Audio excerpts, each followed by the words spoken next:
Hey, welcome back. I hope you missed us a little bit. I bet you this is 3 weeks from the last episode uploaded. Mostly because I am very slow at editing. Anyway, today we've got Mike Chernin back on the podcast, and Michael Chernin. Correct. Michael Chernin, and that means we're gonna be learning some stuff that I probably don't think a lot about. At least if I do, Mike's thought about it longer because that's why he's on here. Otherwise, I'll just start talking for another 10-minute monologue. My goal, though, is to talk less today and listen more, because my therapist said that is a good idea. Yes, we do what our therapists say. Yeah. We try our best. I think one of the main topics for today is the art of mastery. Is that what you said? Well, it's the pursuit of mastery, and the possibility that mastery is a personality trait continuum, more or less. And just as a side note and a disclaimer, I don't think I'm a master at anything. I'm a diligent student at a couple of things, but I practice a lot, but we'll get into that. Yes. So, Mike, how have you been since our last podcast? Well, Tyson, I'm a little older and hopefully a little wiser and a little larger. Excellent. Thank you. Same. Same. Yeah, you are definitely a lot old. Did you say bigger? Yes. Yeah, bigger. Well, and certainly a lot wiser. Certainly a lot wiser. Since you initially brought up the topic of it maybe a week or two ago in our messages, I've been thinking about mastery. Like, what, I guess the first thing that comes to mind of, like, I mean, maybe it's a straightforward word, but what do you think of in, what is mastery? What is the pursuit of mastery? So there's two different questions there. What is mastery and what is the pursuit of mastery? True. Which of those would you like me to address first? What is mastery? Yes. What is mastery? What is mastery? All right. Let me think about that, because I really want to make sure that I don't give some kind of circular, illogical response to that. I think mastery is a deep understanding of something within the confines of the limits of the human mind, which limit our understanding by default. So, of course, every single topic or any type of pursuit that you might ever want to master is going to be far deeper than you could ever comprehend. And that's simply just the limitations of the human mind, and that's fine. But as long as you push your capabilities up to as close as those limitations as possible, then yes, I think you are well on your way towards mastery. Mm-hmm. I think mastery also implies understanding the scope of your limitations and the size of them, and being humble about them. Yeah, I think it implies an understanding of just the overall size of the topic at hand. Yeah, I like that. I guess we before we move into the pursuit of mastery, because I've been also then thinking about, like, who are masters that I know and what are they masters of. And yeah, I think I know some masters, or at least those who have been in the pursuit of mastery for long enough, and they are the furthest along in that process in that topic that I know of. But I was curious if there are any, like, masters that you know, Mike, or that you feel are worth, it doesn't need to be specific individuals, but yeah, if there are any, like, masters in your life that have made a deep impact to you. I think there are. I mean, the first person that comes to mind is my dad. He is a master of computers and computer networks. He's been doing it for more than 35 years, maybe even more than 40 years. He is absolutely a master of that. In my career in the medical field, I think a lot of the doctors that I work with are masters of their area of practice. They've been doing it for decades. They understand the complexities of medicine, again, as far as the human mind is able to comprehend in those situations. I would say my mentor, Taylor, is a master of meditation and a master of the practical applications of meditation. Yeah, two of my best friends are, I would say, masters of computer programming. Yeah, those are the most obvious examples that I can think of. Yeah. But I think anybody has the potential to be a master at something. We just don't always see it or know it. Yeah. So this pursuit of mastery, not that the pursuit of mastery, it's something about existing on a spectrum and within personality traits. So everyone is capable of becoming a master. Yeah, it's to me it seems relatively straightforward that it's a worthy pursuit, that it's fulfilling. Like, but is it for everyone? Or everyone is capable of becoming a master. I guess, at least in something.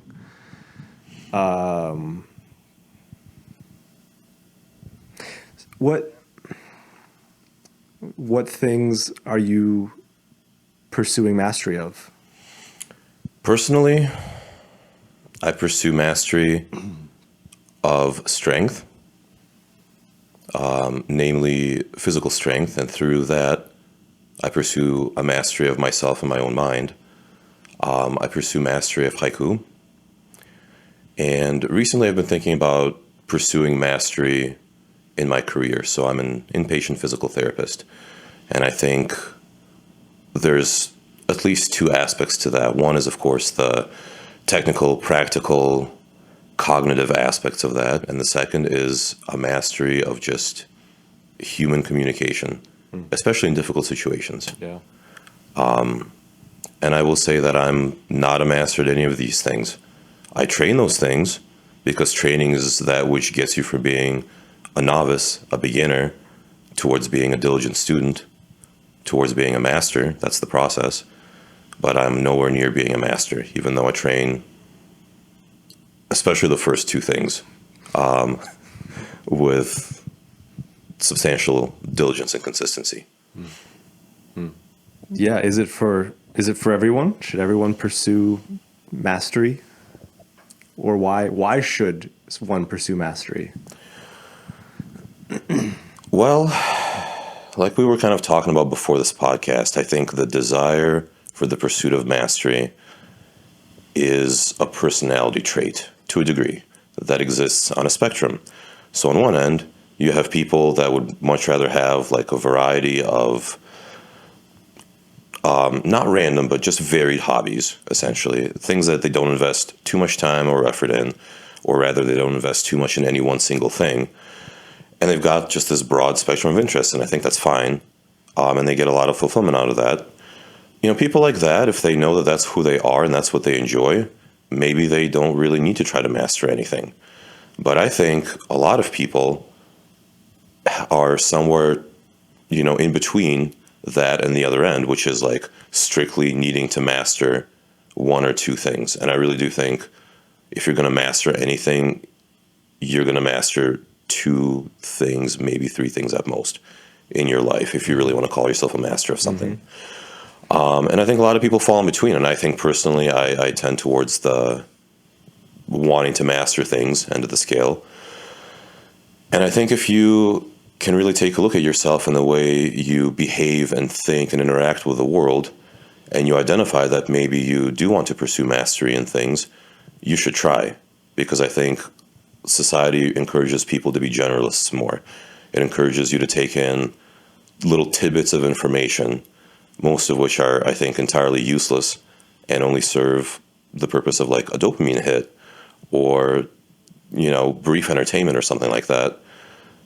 And it doesn't really encourage the deep, constant pursuit of anything. And I think that is a major reason a lot of people feel a sense of dissatisfaction in their lives, because they do have the personality trait and they don't know how to express it. They don't have the skill set. They don't know how to train. Yeah, I think there's a lot of satisfaction in the pursuit of mastery. Even if you don't make it. The very act of it, like the process. Yeah, I was thinking of like one person that came to mind when I was thinking of those who pursue mastery was actually Jim. The setup, this isn't just like, I mean, it could be a hobby, but like, I feel like the process of having the production of communication, or I mean, even I feel like Jim has mentored me in my like coaching process a lot too. Like the pursuit of mastery of being an excellent coach, of like forming that relationship and how to ask better questions and like interview that whole process. So Jim, what are your thoughts on mastery and the pursuit of mastery? Well, obviously, you and I have talked a lot recently about utilizing the ideas of self-determination theory with our clients. Again, for anyone that hasn't heard us say this already, but the three kind of main pillars of a self-determined behavior by way of the self-determination theory is a behavior that enables or is autonomous from the individual, a behavior where the individual feels competent, and a behavior where the individual feels related to or has a sense of belonging.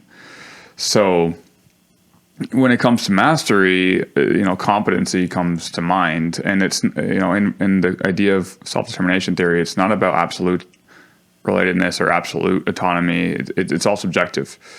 There are not many behaviors that are truly autonomous because we are influenced by everything, our development as children and in our relations to our friends and family, etc. But it's the sensation that these things are autonomous, and it's a sensation that these behaviors make us feel competent, or the pursuit of competency also satisfies this. So, if you're in training, if you're developing a skill like a squat, bench, deadlift, obviously within powerlifting, and you're noticing that you are improving in some capacity, or your understanding of the program is improving, then it's more likely you're going to continue that behavior. But what keeps you with that behavior is the pursuit of continuous competency, or in this case, I guess it would be a good analogy for mastery, which then increases your motivation to continue, and it creates this really nice positive feedback loop, which is similar to this camera setup and everything. It's like you don't really know what you don't know until you decide you want to know everything, and then you realize you don't know anything, but you have to want to know everything, or you have to want to be capable of the entirety of the behavior or of the skill or whatever it might be. So I'm on board with it. And honestly, like from our last conversation about intuitive training, it's like, well, how is it that something is intuitive? Well, it's a behavior or a thing that's informed by your previous experiences. And again, if your previous experiences have led you toward believing you're competent at something, then you're going to keep thinking that your intuition is serving a greater purpose, hopefully in alignment with your goal. So yeah, I'm on board with that. And I also like what you said, Mike, about that there's like 2 or 3 things that you're probably going to be a master of. If you train. Yeah, right. If you train. Yeah.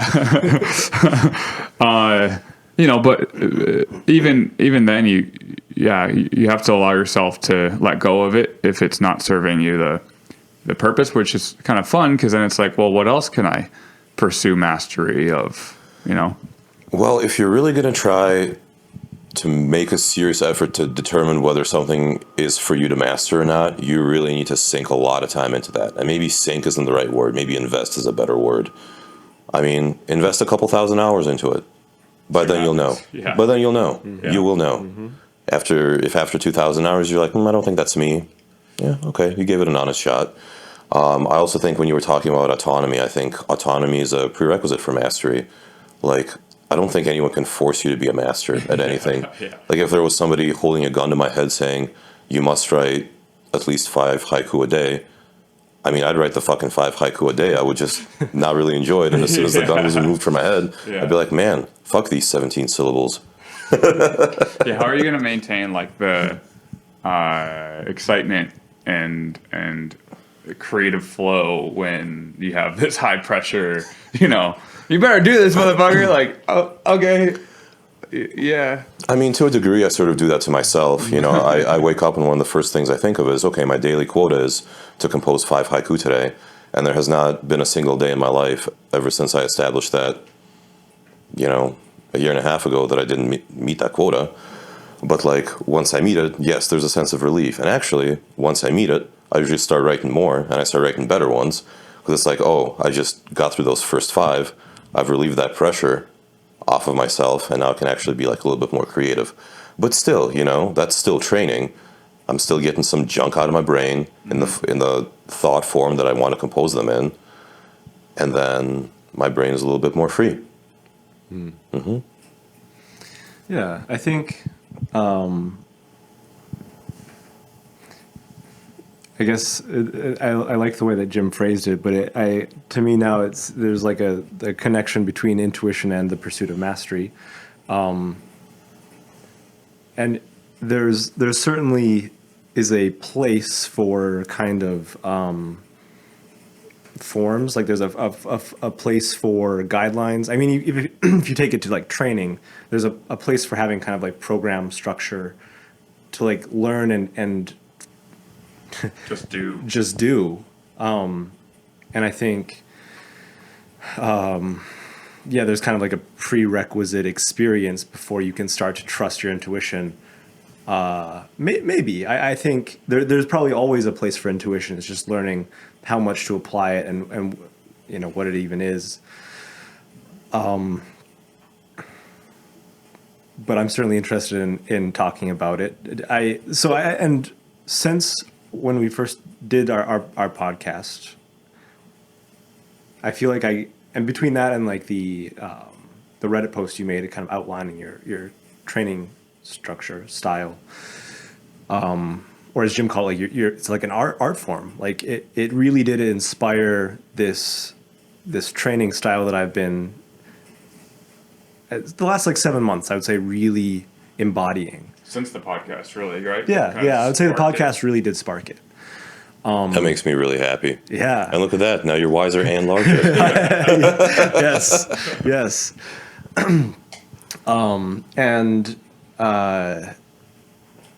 I think it certainly helps having, at that point, like 14 years of lifting experience, being taught how to squat, bench, and deadlift when I was, 14.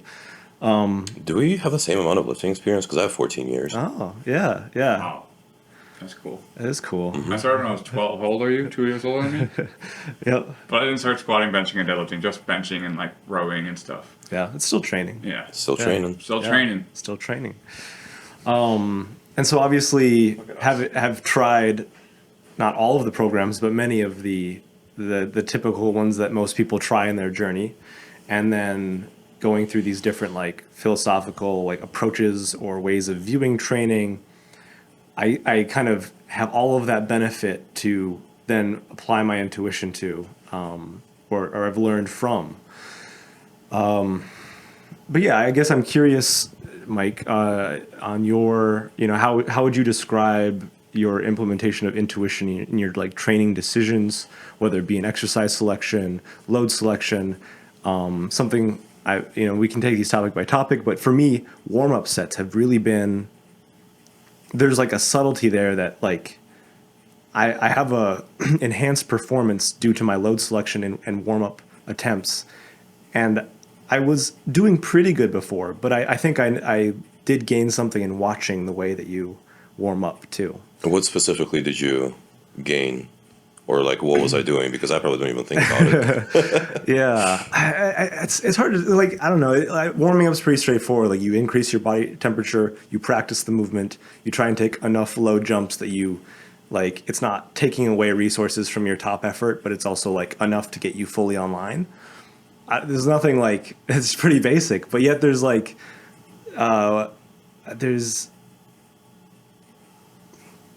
it's I guess as simple as like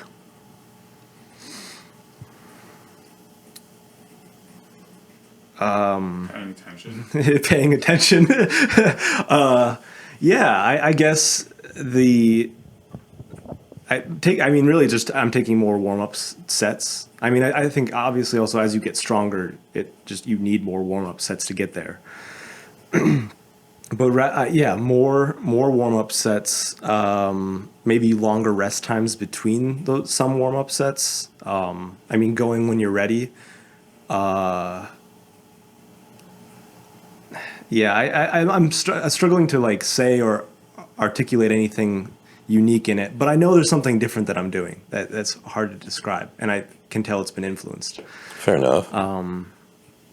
So anyway, yes, I'm interested in how you would describe, what part intuition plays in your training process. Well, I mean, a significant one. I think I've got a loose structure of how the training week goes. I'll lift anywhere from 3 to 5 times a week. That's just a solid fact.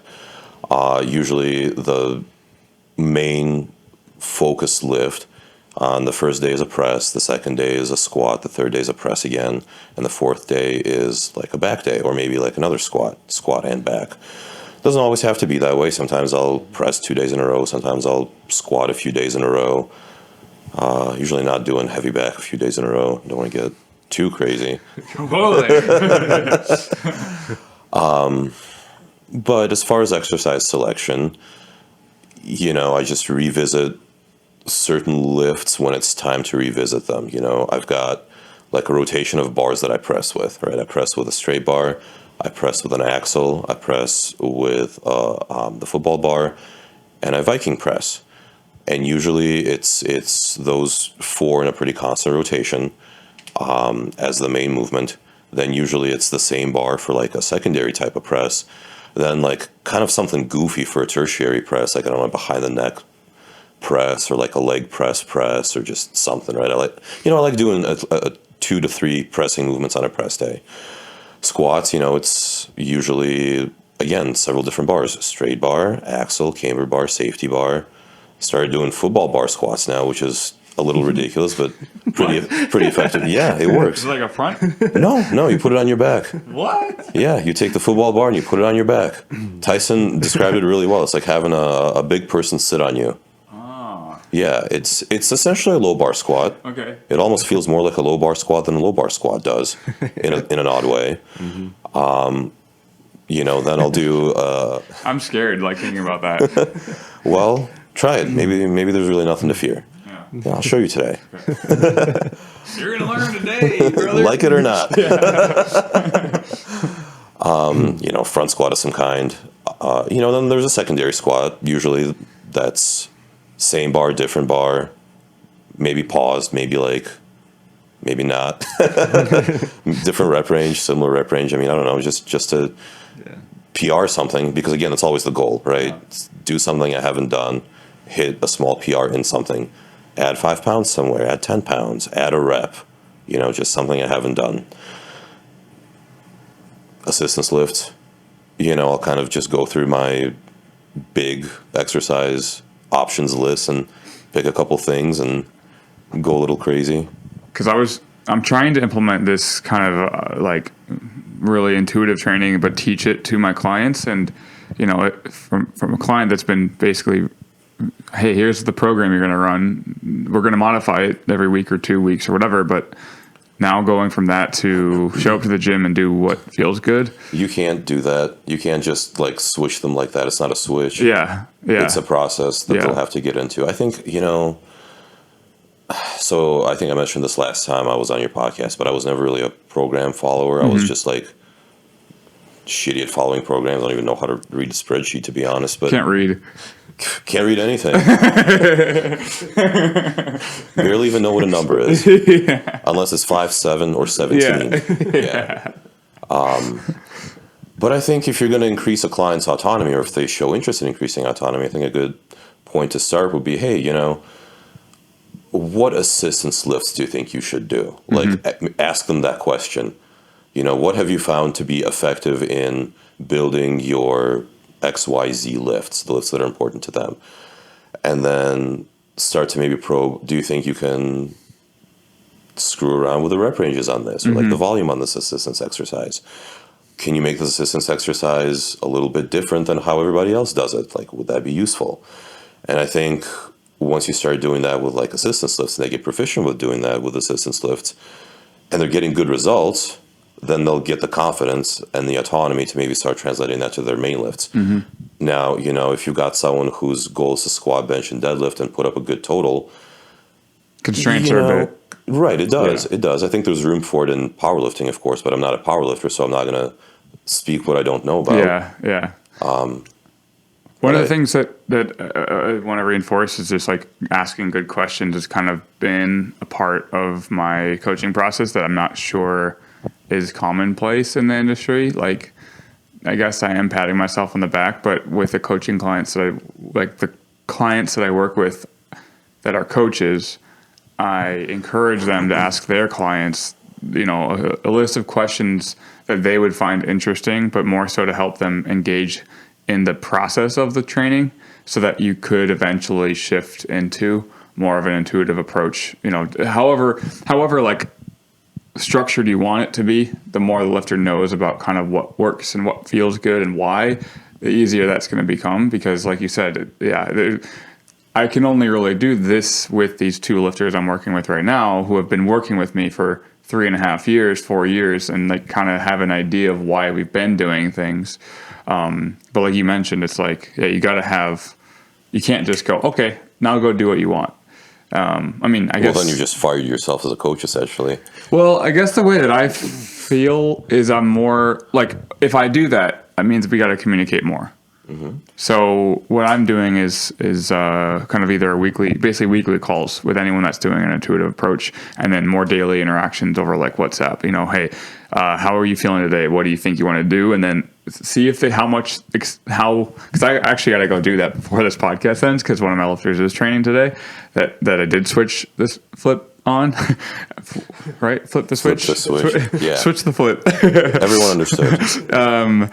I got a text like, hey, how did you feel about our call yesterday? Are you have an idea of what you want to try out today? I will probably do that in a second, actually, just to double check on her. Because I don't want them to feel completely helpless. I want them to feel like they have autonomy, and if they feel like a lack of competency, as I talk about as well, it's like once you start losing these other pillars, they all start coming down. If you lose competency, eventually your autonomy goes down. You're like, why am I doing this again? Is it just because I have to? And then you have no one to train with, and you don't like anyone that trains. You're like, why am I doing this? Because I have to. Your autonomy goes away too. So, yeah. I think every coach should be asking their clients questions and probing into what their reasoning for making training decisions is, or like at least explaining the rationale for the training decisions that they're providing for their client. There's a couple people that I don't know if I would even say I coach them or anything. They just do their own thing and they ask me questions. And usually when they ask me a question, my first response to them is, well, what do you think? I want to know what they think before I start shoving my own shit into their mind. Like maybe their rationale is perfectly reasonable. Like maybe their training decisions are just fine and it's not my place to correct them. Or maybe if their training decisions are wrong, they need to find that out for themselves and like learn through the experience. Because, the only people I would ever help in this way are people that are naturally high autonomy people. Like I don't want to necessarily be coaching somebody every step of the way. Yeah. I think so. The hand holding is like if the behavior hasn't shifted yet to the point of I want to do this for me, they're not really ready for coaching. At least not with me. Maybe like a personal trainer, like honestly, like Tyson. I think that's something that Tyson does a good job of. Obviously, they're there because they want to be there and they want to explore. Well, maybe not obviously, but that's my assumption is that they're there. They want to be there. They want to explore what it is to be someone who lifts.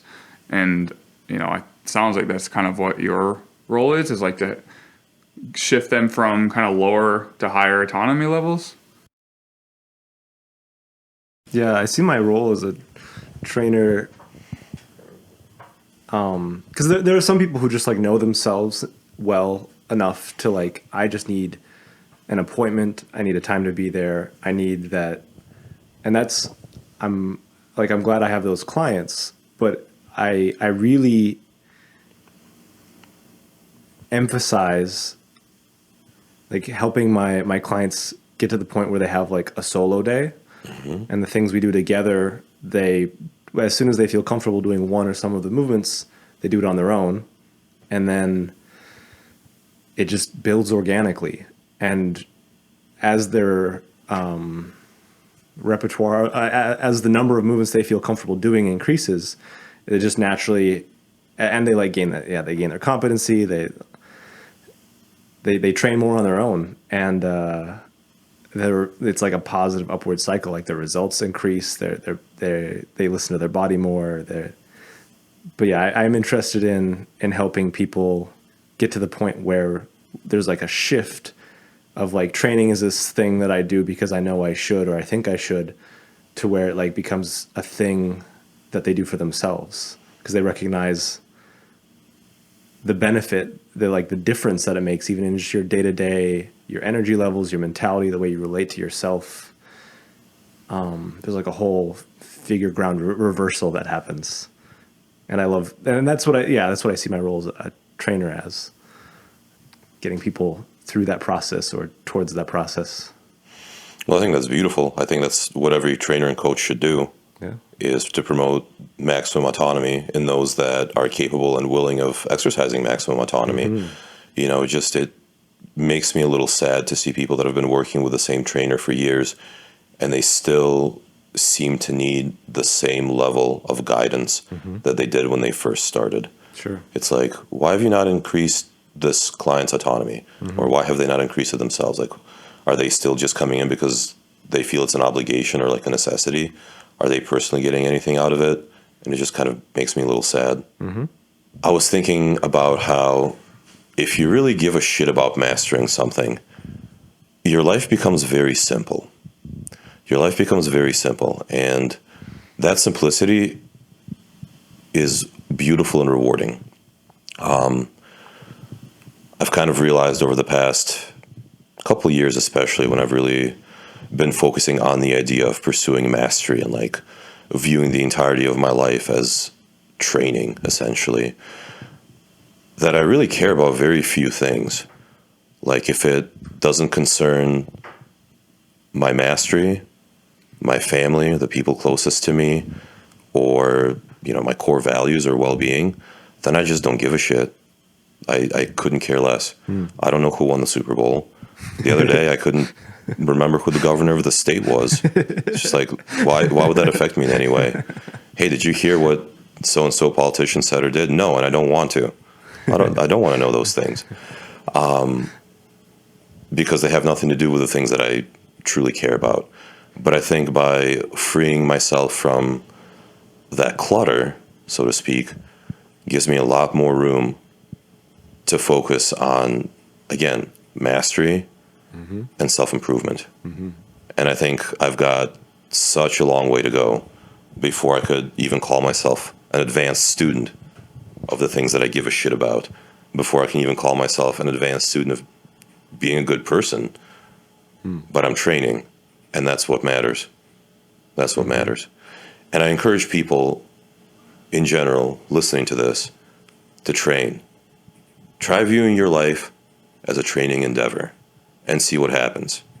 If you want to read more books instead of watching TV, then train your reading. Train your reading. If you want to get better at, I don't know, man, what do people want to get better at? Eating better? Train to make some more nutritious, tastier meals, right? Rather than telling yourself, shit, I got to cook some chicken and rice and steam some vegetables, rephrase it in your head. Like, this meal is a training session, right? This conversation that I'm having with somebody in the process of trying to become a better person, a better communicator, is an opportunity to train. And if you view it like that, you've given yourself the autonomy already. And I think that's huge. Yeah. I've got some friends, that they act like generalists, but I think they really closer towards the mastery end of the continuum. And I just want to tell some of them, like, hey, man, just give some shit up. Just give some shit up and pour your soul into something. and you'll be happier. And I really think more people should try that. I think some people don't want to admit how obsessed they are with something, or like how interested they are in something. And a little bit of them are afraid that if they were to put more energy into one thing, that they might have to deal with more maybe failures, like negative experiences. And they, I'm not saying what anyone should do, but I do think that that's a fear that people have. And whether it's they are actually really invested in something and they don't want to admit it, or they want to invest more into something, but they're afraid of what would happen when they let go of the other thing. I think it's also like people have a tough time recognizing how much time they actually have on Earth. Like what's a few thousand hours? You know what I mean? Like if you live long enough, you get another 2,000 hours for something else at some point. But also we're young. We are young, and some of these activities are kind of dependent on youth to some degree. At least it's helpful if you start young. With lifting, for example, like obviously it's train whenever you can, but our peak performance usually is around 24 to 36. I don't know, some age cap that's arbitrary and just based on the data set. But if you're able to put energy while you can, while there aren't so many things going on, might as well do it. I think we also have a difficult time predicting what will happen in the future, and we make decisions based on the assumption that everything in our life will be constant as we move through it.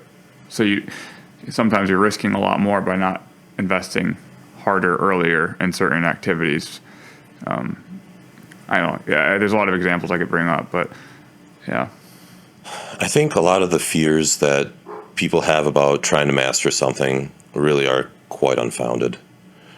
What are you really going to be missing out on if you give up a couple hobbies that you don't even really give a shit about?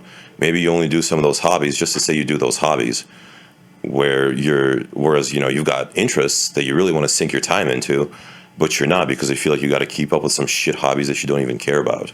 I think a lot of people are in that position. A lot of people are afraid of failure, of course, and that's normal, that's natural. And you're going to fail many times when you're trying to master something. It just is what it is. It's inescapable, but you can't base all of your decisions on the fear of failure, because all you'll ever get is mediocrity and no satisfaction from anything. I can't tell you how many shit haiku I wrote before I wrote my first good one. I can't tell you how many times I've dumped a squat or dumped a deadlift or gotten completely fucked up from training before I had a training session where I was like, yes, I am complete today. And like I said, society encourages us to keep up with everything, the 24-hour news cycle, bunch of shit hobbies, politics.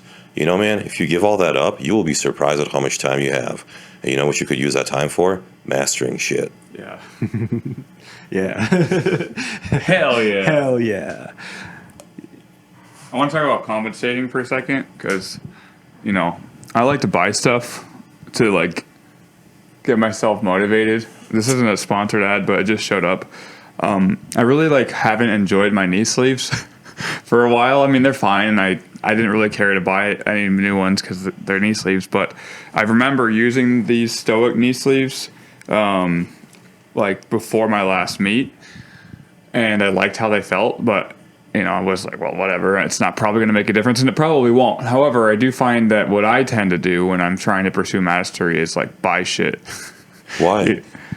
I think to some degree, in my head, it's for this, it's a lot of the best lifters that I know have these things, or with camera equipment. It's all the YouTubers that I watch that I really like have this equipment and these cameras and these things.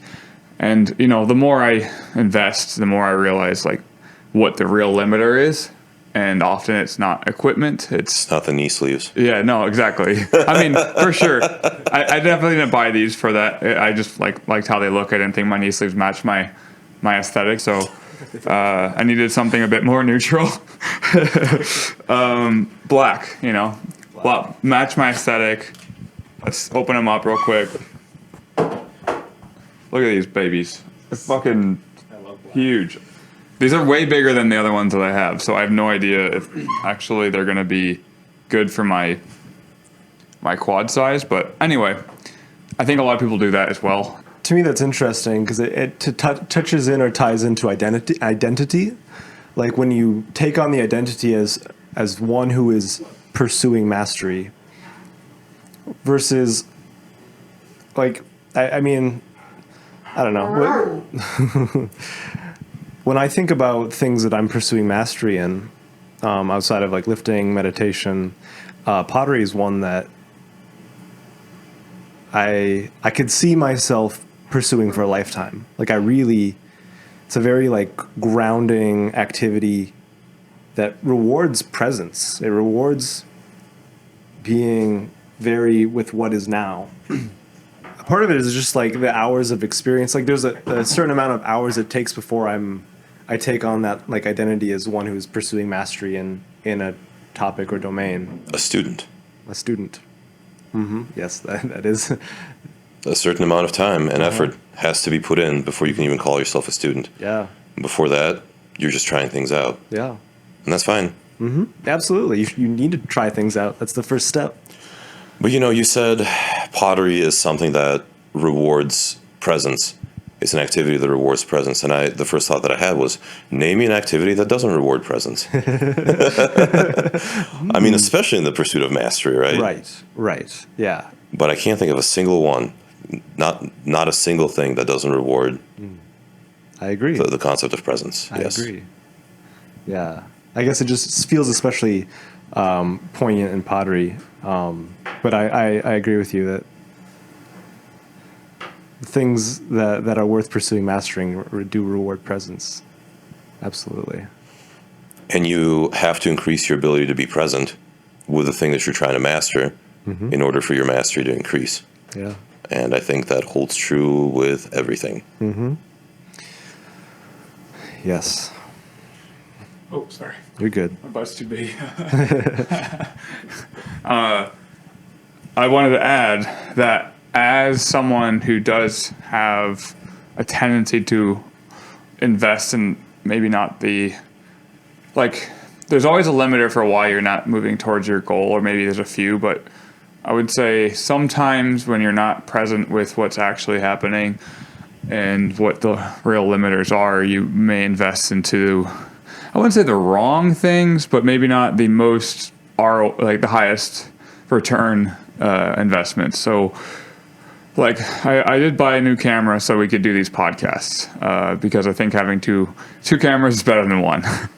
And I do think it was a good overall decision, but it wasn't like the limiter for why I'm not posting a bunch of YouTube videos. The main limiter is like time and patience and presence. Making sure I'm present for 3 hours looking at a computer screen and being creative about the editing process for that long. With lifting, I'm very aware that one of the limiters, and that's why I was so pumped about our podcast last week, was like I don't feel really connected to lifting, or at least for a while, especially after getting COVID and being sick prior to that for 2-3 weeks. It's like, I guess I'm just lifting because I know I have to, but like I'm not really excited about lifting. I just like, I got to get this in, I guess, sometime today, which that's not how I started training. Like I started training pumped to get into the gym. So it's all I thought about throughout the day. And, sometimes during those moments, I'm like, well, maybe if I get some knee sleeves, it'll get me excited again so I can kickstart that process. But if I'm not present enough to realize that the process is what I need to improve and not like the equipment, then there's not a lot of progress made.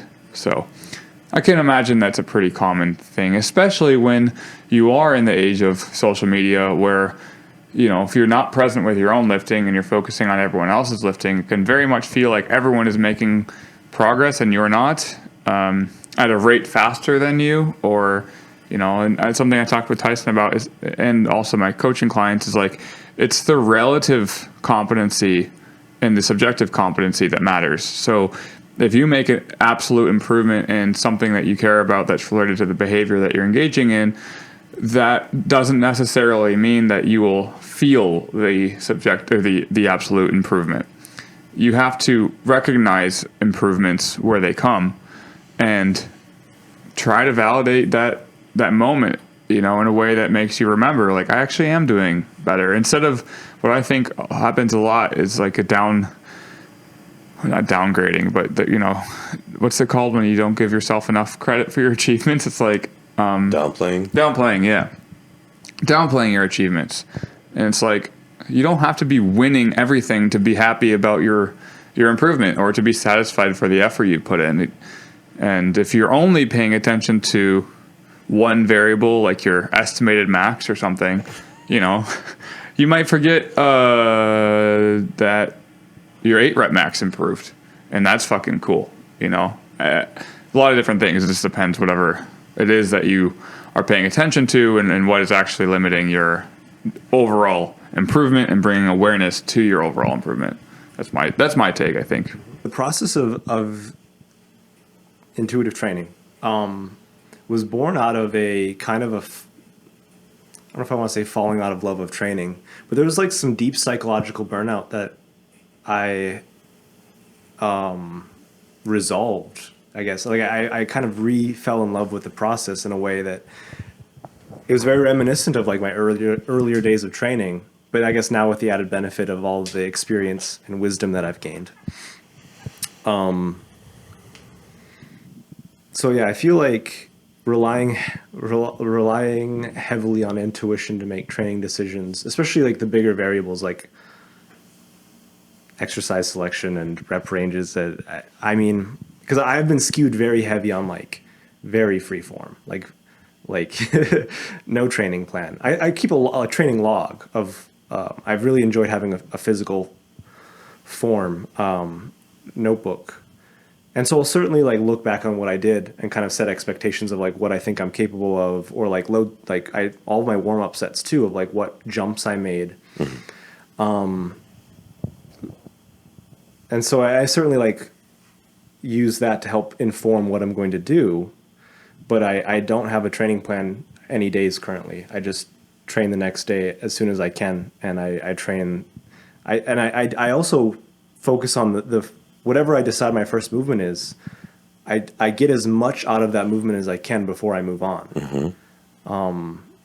Because I think it can be easy for someone to see, even if it's just like 3 or 4 exercises, but often I think I see a lot of people with like 6 or 9 exercises, and they'll just go through the motions.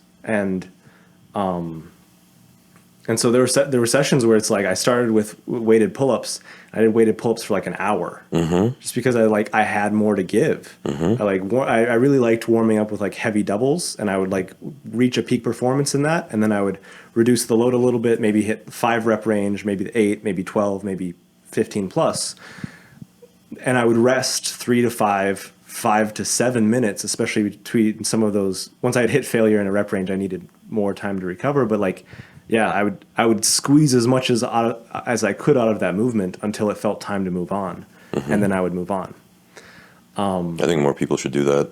I think so too. I think, and that's something I feel like it was, inspired. Both by our podcast we did, but also I think conversations I've had with Jim as far as like simplifying the noise. Like if you have a huge exercise list, it's just it's easy to just kind of go through the motions, and I think take each movement very intentionally. It reignited like I guess the enjoyment of I guess progression. I don't want to say like I guess pushing the limits. It's like this satisfaction of improving a capacity in a certain movement. I guess that's just lifting. I think you just gave yourself a lot of autonomy. Yeah. You gave yourself permission to be autonomous as hell. Yeah. And that resolved your burnout probably. Because, we know that burnout happens in situations where you have high stress and low control. It's just a recipe for it. So if you're feeling stressed about your training and you got this program that you want to follow and you don't want to follow it, you're going to burn out. Yeah. I think that's a huge reason people burn out with lifting or finish lifting even. So man, why would I follow these fucking programs if I don't even want to be in the gym? So find a different reason to be in the gym. Yeah. It's I feel like people think that like changing the program is the first thing to do when things are not going right in the gym. I don't think that's true. I think people need to sometimes think about like what the reason for being in the gym is before they do anything. Yeah, and I mean, one of the things that you mentioned about like how you do intuitive stuff is like your rest days are kind of organic. Like they happen because it's, I don't know, it's like obvious, I guess. And I was wondering when my first rest day would come, and it was like last Monday, so I only lasted a week of 7 days of training, and then, I just got really bad sleep, and I was like, if I train today, it's just not going to be fun. But I do remember one of the days that I slept horribly, and also Zoloft magnifies this because I'm already kind of relaxed and tired. So if I don't sleep well, on top of that, I'm just like, I want to take a nap, and I can't stop thinking about going to take a nap. And usually I can overcome that with some cardio, because you mentioned like movement kind of brings energy, and it absolutely does. Like I've noticed it like already, just how much more energy I have in general. But there's this thing that I do where I limit myself. It's like if I don't have a main lift, then I'm not going to do anything. But like the other day I went and did some calf raises. I mean, I train at home, so it's easy. But Abby worked out, and because she was working out, I was like, okay, I can do some calf raises and just like set the bar low, because I knew that if I at least moved, a little bit, it would be better than not at all. And it gave me energy, and then I had all this energy for the rest of the night that I didn't think it would come without like having caffeine. So that's been really fun. That's cool. Yeah. But also we are training for a meet, so like I am also like, There's pressure. yeah, there's this pressure about, is this the right decision, or is this enough work? And because I'm aware of like how my body feels a lot more than maybe most people, and maybe I give too much attention to it. It's like, I know when I've worked hard, and I know when I haven't, and I know when I'm just doing work because it's on the program versus it's work I'm excited about.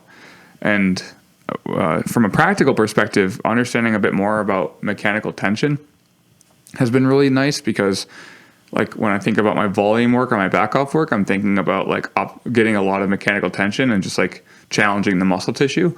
Whereas with my top set work, I'm trying to challenge my brain a little bit about what I'm capable of, and also my movement about what I'm capable of when it's near failure or close to failure at 1, 2, 3 repetitions. I think you need to give a little bit less of a shit and just lift weights more. My new strategy is I don't care. I'm just gonna lift weights. But the thing if is, you're getting fixated on like how you feel, or whether you feel right or don't feel right, or whether you're doing the right thing, you're not doing the right thing, you're always going to find a reason to not train as hard as you should. yeah, but that's the thing. How hard are you supposed to train? As hard as you fucking can.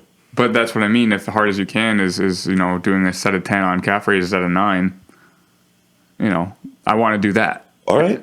So Nothing wrong with that. you're right. But I mean, because it's these like expectations about what you're supposed to do within the constraints of being a powerlifter or a bodybuilder or a strongman, I think with that you get to really just push on a lot of exercises. But I'm also thinking more like, what's the risk here? Because I'm dealing with pain a lot usually.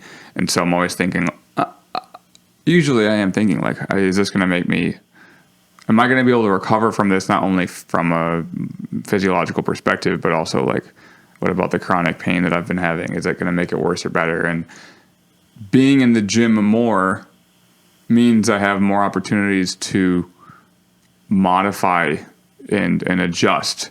Whereas if I'm in the gym less, if I do the wrong thing, or if I do too much, and I know I have a rest day the next day, I kind of am like, well, I'm not going to move tomorrow, so whatever. But that doesn't make it better. That makes it worse, because I'm not moving at all the next day.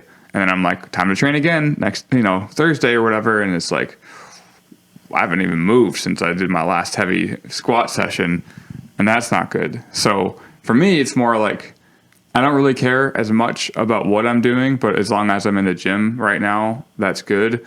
But then also finding a few different exercises other than the squat, bench, and deadlift that I can really get excited about, and train them in ways that I haven't before, like pull-ups, for example. Well, you inspired me to want to do, Tyson inspired me to want to do like heavy pull-ups, like doubles, triples, even a single, which I hadn't ever really considered. And then you're like, whoa, because I've only been doing like body weight AMRAPs, and you do like 3 sets of 12. That's fine, but it's not very fun, And if I gain weight, there's the progression there. But like weighted pull-ups, you're like, ooh, I can do more today. I can do more. And also you start thinking like, how is this helping my main lifts? But I don't really care, actually, you know? Getting away from the main lifts was one of the most freeing things in this whole process for me. Me too. Like, I really didn't realize how it would impact my mental state and how good I felt about lifting. And I spent many weeks, maybe I'd have to like check my logbook or even if I was logging training, but like I spent weeks to months not touching a main lift, and it was so good for me. And Jim and I talked about this before we started recording last week's podcast or the week before, of like this powerlifting meet. This is relevant. He who fears death will never do anything worthy of a man who is alive. Seneca. Nice. Very stoic. Yeah, stoic. But having this powerlifting meet does put this kind of pressure on, and it's like there are like benefits and drawbacks to that.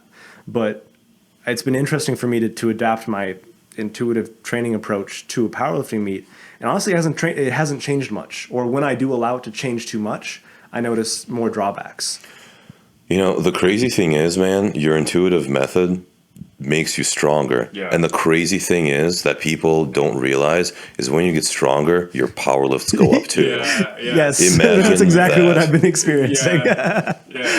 My dumbbell, like, I like doubling down on dumbbell bench press. Like I do a single arm dumbbell bench, an incline dumbbell bench, and a couple others, but those are the heavy two in rotation. Like my bench just kept going up, and I would barbell bench maybe once a week, maybe once every other week.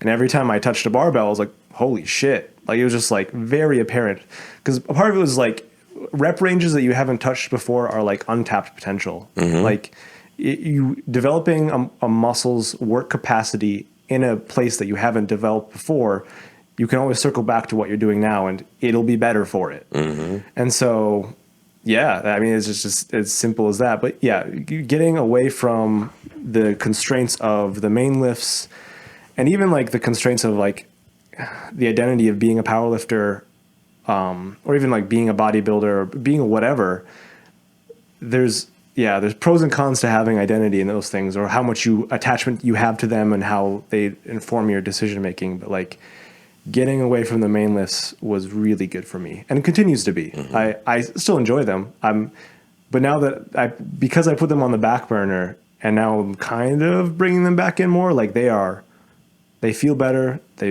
They're a lot stronger. Right, because you're stronger and you're more jacked and wiser. Yes. And wiser. Yeah. I mean, really, like I also think getting out of the identity of, you know, strength is only measured by squat, bench, and deadlift was wonderful for me, right? Like now I can just consider myself a student of strength instead of wondering what some turd in a suit thinks about my fucking elbow and shoulder angle on a bench press, you know? It's just like, Elbow angle. why would I give a shit about that? The elbow angle. So annoyed. I've been having, yeah, dude. So, Fucking. you know, and I would say like some of my training still is based on the power lifts, except I don't really bench and I don't really deadlift all that often anymore. Yeah. But I'm still getting stronger. I'm still getting more jacked. Yeah. I'm still pursuing strength and the mastery of myself through that pursuit. So my goals are being met. And, you know, if I were to choose to pick up those things again, I'm sure it would go well. But I just don't have any interest in it. I want to add something. Speaking on that point too, like there are a lot of muscle groups that I just have neglected for such a long time. Like my medial delt, for example. I've always had like pain, you know, doing side lateral raises or really any shoulder movements, and I just justified it as being okay because I don't need them because I'm a power lifter, so I could just bench. And then I think I've said this story a bit before, but like, you know, I play God of War, you know, a lot, and Kratos is like the strongest dude I've ever witnessed. Not in real life, obviously. But dude can like pick up, you know, like he just like rips boulders off the ground and throws them at his enemies, and they'll like pick up a fucking city or whatever. And like obviously that's not what I'm aiming for, but I can't pick things up in all directions right now, like not to the max of my physical capability. And on a real note, like there's a lot of shit happening in the world, and I want to be able to move in all ways necessary that would, increase my chances of survival. If someone is getting attacked by the police or something, and they got me in a weird position, and I need to be able to get up or move or whatever. I have no idea. They have guns, so it's probably a moot point. But I want to be able to help my friends if shit goes wrong. I want to be able to help. And I want to be able to run away if I have to, or run towards something quickly if I have to. And, having beat up like hips and joints and just clear limitations of my movement that someone could exploit didn't sit well with me and doesn't currently. So thinking about every lift as an opportunity to get stronger, period, outside of the context of squat, bench, and deadlift is like exciting. Like how strong can you mentioned like your side lateral raises are, something you wanted to get. Tyson wants to get big delts, and now he's got big delts. Like I have never had big shoulders, big pecs, kinda, but never big shoulders, and also painful shoulders. So that's been really, really exciting, and it's something I'm trying to encourage my lifters as well. Because then, why do we have curls in the program if all we say is, the only thing that matters is your squat, bench, and deadlift? It's like, no. Do you love getting jacked biceps and the ability to fucking strengthen your, curl? I mean, you could make the argument that having bigger biceps and stronger biceps is going to help on your bench and make you less likely to tear a bicep on a deadlift. Yeah. But who doesn't want big fucking biceps? Yeah. And when I listen to you talk about this in the context of yourself, it makes me wonder, man, would you be happy if you just didn't pursue powerlifting for a while and just trained? Yeah, just trained whatever for after your meet? Yeah. Like, it's an honest question. That's probably what I'll do, honestly. I just decided, like, I want to compete, and we have this, like, big event. It's in Colorado. Mm-hmm. A few of my lifters are going, and, there's an influence as a powerlifting coach. I do want to kind of show that I'm kind of doing what I say as well. So that's a big reason to compete. But at the same time, because I am experiencing some pain, I'm trying to implement, like, just all of what we're talking about. Like believing that as long as I'm training, and my back gets stronger and my quads get stronger and my hips get stronger, even if I'm not able to train exactly how I would as a power lifter, if I'm getting stronger in those mechanisms, once I show up on the platform, I'll be okay. Like that's kind of the belief that I'm trying to lean into, which is very new for me, but it's exciting because now I don't put as much pressure on any given session about the lift, but more about the effort, the performance, the feel, and then being in the gym more. As I've seen Tyson, Jesus, man, Tyson's increased every single lift by like 100 pounds on some of his lifts. Like, I haven't made that kind of progress, period. And it's not been through high specificity, like, I train singles every day and your singles improved. I mean, geez, you hit 635 on your birthday just because you wanted to try it out. It's like, what can I do with these fucking things I've been building, Like, I think that's really cool. What you're describing, if it wasn't true, there would be no assistance exercises. Yeah. People literally would just train for specificity. Yeah. They'd only train their competition lifts. One is dumb because specificity doesn't necessarily, yes, the concept of specificity is like to train as close to the competition event, but in the way that I like to think of it is like, is the movement that you're performing contributing to the goal or the mechanism that you're trying to improve upon? So that could be literally anything.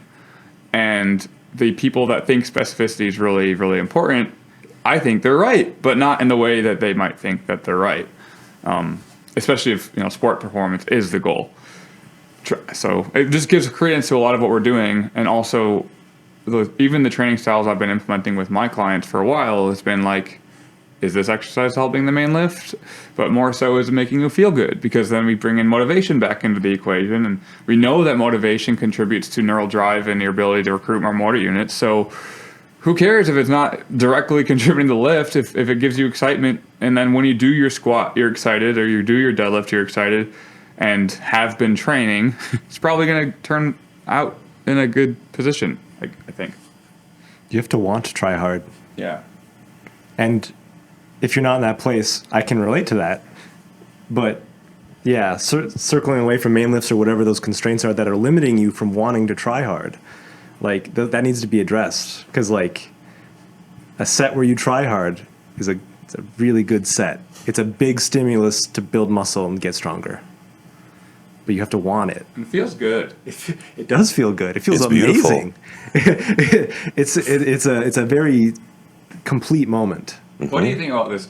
My thought, Mike, is like you don't have to hate yourself when you train. Like you don't have to like hate your body while you're training. Like the way that I'm being feeling is like feel your body, feel what would feel good to train, and then train it hard. And then typically that also creates another positive feedback loop of feeling good. But like, do you kind of agree with that idea? Like, There's several statements in there. Which one am I agreeing or disagreeing with? do you agree that it's probably a better idea to love your body while you're training than to hate it? I don't really give a shit about my body while I'm training. I just want to lift the weights. I want to have that hard set, and I want to have that beautiful experience. My body can just do what it needs to do to get it done. I don't feel particularly about my body one way or another as far as training goes. It's just a tool that I use to lift weights. That's kind of what I think about when I'm on mushrooms. These limbs are just tools for my brain to function properly. Like, this is just an extension of my thoughts, you know? Because really it is. Like, it's just these, our arms, our legs, our feet, our fingers, our eyes are just ways to communicate to, to the world of what's happening in here. Well, we live in a physical world. We need a physical form to interact with the world physically, as circular as that is. No, yeah, but we live in a material world. We don't live in a metaphysical world. Isn't that the kind of contrast? I heard that statement the other day. Well, so. spiritual beings having a physical experience, sort of thing. So, Yeah. or other way around. One of the two. Is that what the metaphysical is? It's like spiritual beings influencing like the physical reality.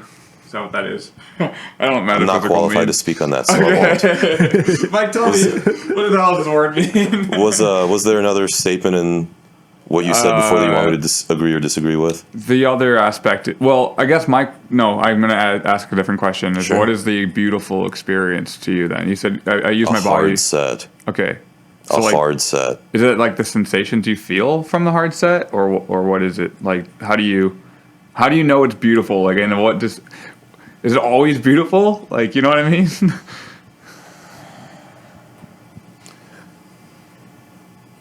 It can be made beautiful almost all the time, but you have to try hard. It has to reach a certain level of intensity for me to cross the threshold of beauty. You know what I mean? Mm-hmm. It's hard to explain. But just do it, guys. To experience it. you just do the thing, and then you realize afterward You or gotta during live it. That's the phrase. You have to live it. like Kyriakos Grizzly said, you have to live it. I mean, I don't know. I mean, when I'm smiling like a maniac under a heavy high rep squat set, like I'm having a beautiful experience. If I start laughing like a monkey during some set of loading pin shrugs or something, which happens frequently, I am monkey. Imagining that. You don't have to imagine it. You can see me do it because it happens all the time. We're gonna get on camera live. I mean, it just happens. It's inherent. It's an inherent property of performing a set in that manner. To me, beauty becomes just a consequence of that experience. It just needs to be done the way that I do it for me. And I can't speak for anyone else, and I won't.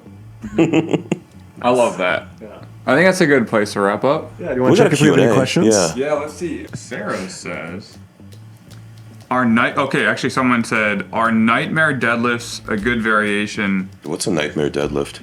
Okay, so a nightmare deadlift is when you pull to your shins, then come back down, then pull to the top, and then come back down.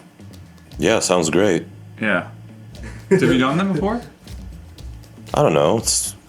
No, I don't think so, but why not try it?